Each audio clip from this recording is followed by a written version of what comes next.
Probably the easiest way to summarize the use of our annotative scales and the tools that we have available for them is to look at their application.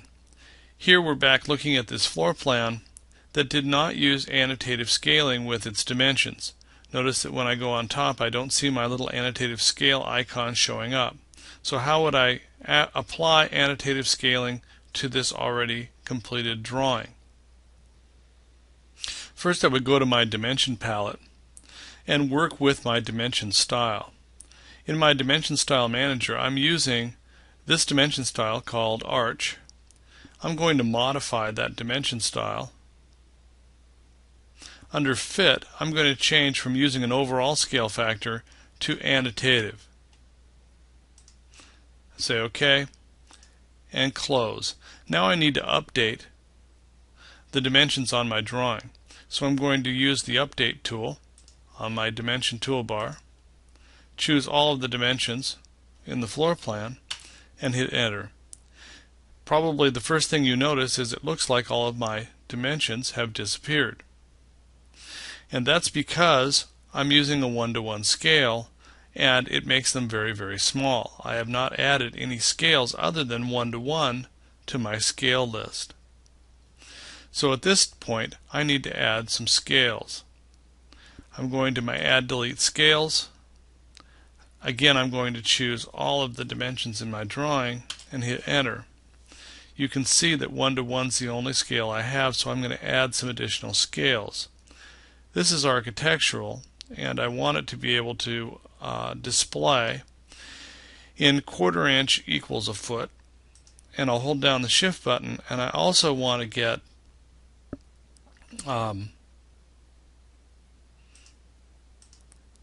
½ inch and 3/4, and I'll throw 3/8 in there too. So I'll say OK.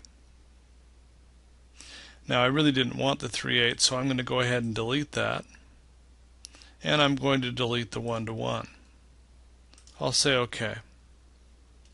And now you see that it all comes back, and I can see those again. If I go down here to the status bar and I go to my annotation scale and I turn my scale to 1/4 inch equals a foot, which is my default, then it stays the same. If I want to change this to ½ inch equals a foot, you notice that they get smaller.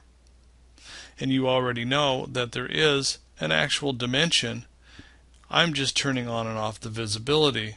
There is a dimension represented by each one of these scales. I'm going to set it back to 1/4 inch equals a foot. Now when I go to my layout,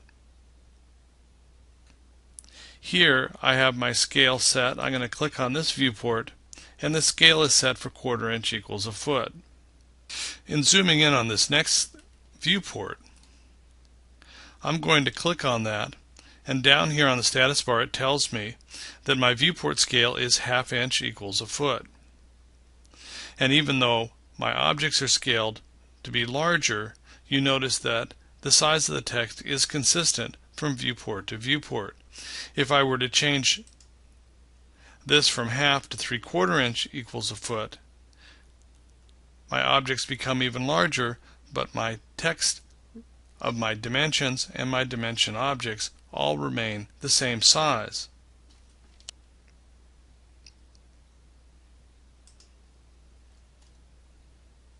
If I wanted to add another scale, coming down here to this viewport, click on this. This is set for 3/4 inch equals a foot, and it too has consistent size for all of my dimensions because of the annotative scale I have added. If I wanted to add an additional scale that I could use in this viewport, I could click on my automatically add scales, click on the viewport where I want to use this, and then I'm going to choose 1 inch equals 1 foot. And now you'll notice that even though my scale has increased, so all of my objects have gotten larger, my dimensions have remained consistent. In addition to my status bar tools that I have for working with my annotation scales, if I go into the viewport, I'm going to double click, and I click on the annotation. If I right click on my shortcut menu, you can see that I have Add Current Scale, Delete Current Scale, Add and Delete Scales, or Synchronize my multi-scale positions as shortcuts on my right-click menu. This operates in model space when I click on an annotative object.